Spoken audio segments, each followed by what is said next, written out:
বাড়িতে পুজো বলে কথা, তাই সকাল সকাল ছোট পিসি এসে আগে ডিরেক্ট ঠাকুর ঘরে চলে গেছে ফুল রাখতে, তাও আবার সানগ্লাস না খুলে। দেখো ছোট পিসি কত ফুল এনেছিল, সব কিছু নিজের বাড়ির গাছ থেকে। এরপর আমিও বেরিয়ে পড়েছিলাম, কিছু কেনাকাটি বাকি ছিল, তো আসার সময় এনেছিলাম এই 4টে ফুল গাছ, আর তার সাথে আনলাম মিষ্টি, শিশোলা ডাব আর ফুল।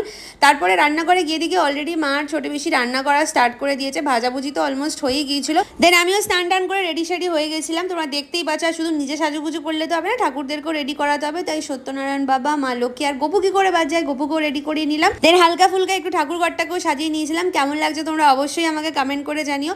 এরপর আমি এইদিকে আলপনা দিচ্ছিলাম, আর সাথে সাথে মা ওইদিকে ফল কাটা শুরু করে দিয়েছিল, কারণ ঠাকুরমশাই আসার সময় হয়ে গিয়েছিল। তোমরা দেখতেই পাচ্ছ ফল টল কেটে অলমোস্ট সমস্ত কিছু প্রিপারেশন আমাদের ডান, শুধু এবার অপেক্ষা ছিল ঠাকুরমশাইয়ের আসার। অ্যান্ড অ্যাজ ইউজুয়াল ঠাকুরমশাই আসবে পুজোর দিন অন টাইম, সেটা তো কখনোই পসিবল হয় না, আর আজকেও সেটার কোনো ব্যতিক্রম হয়নি। আধা ঘন্টা ঝোলানোর পরে ঠাকুরমশাই আমাদের বাড়িতে এসে তারপরে এই পুজোর জোগাড়জাটি শুরু করে দেয়। আর সবার প্রথমে বানিয়ে নিয়েছিল সত্যনারায়ণ ঠাকুরের যে মেন প্রসাদ সিন্নি ভোগ, সেটাই।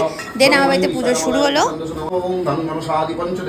এখন যেহেতু নবরাত্রি উইক চলছে, যদিও এর আগে নবরাত্রিতে কখনোই আমাদের বাড়িতে সত্যনারায়ণ পুজো হয়নি, এটা ছিল ফর দ্য ফার্স্ট টাইম। আজ অশোক ষষ্ঠীতে আমার বাড়িতে হলো সত্যনারায়ণ পুজো, কাল অন্নপূর্ণা পুজো আছে, দেন রামনবমী। এখন গোটা সপ্তাহটা ধরেই পুজো চলবে। এদিকে আমার পুজোরও আরতি কমপ্লিট হলো, দেন আমরা পুষ্পাঞ্জলি দিয়ে পুজোর একদম শেষ পর্যায়ে এসে উপস্থিত হয়েছি। হোমটাও কমপ্লিট হয়ে গেল। আর আজকে মায়েদের এটা কিছু গদ বলে, এটা খেতে হয়, তো মা ছোট পিসি সেটা খেয়ে নিল, আর আমিও সিন্নি খেয়ে আলটিমেটলি আমার উপোস ভঙ্গ করলাম সারাদিন পর। এরপর বিকেলবেলায় দিদি এসেছিল, দিদি মাসি পিসি সবাই মিলে বেশ একটা জমিয়ে আড্ডা হলো, তার সাথে ভোগ খাওয়াও হলো। সারাদিনটা বেশ ভালোই কাটলো সবার সাথে। বাড়িতে পুজো হলে এই সবাই আসে, বাড়ি বেশ গম গম করে, ভালো লাগে, কিন্তু এই চলে গেলে আবার যেইকে সেই ফাঁকা হয়ে যায়। কিন্তু কাজে তো আলটিমেটলি সবাইকে ফিরতেই হবে। তো চলো ভিডিওটা এই অবধিই রাখছি, এটা একটা বড় ভিডিও তোমাদের সাথে শেয়ার করলাম, আশা করি তোমাদের ভালো লাগবে।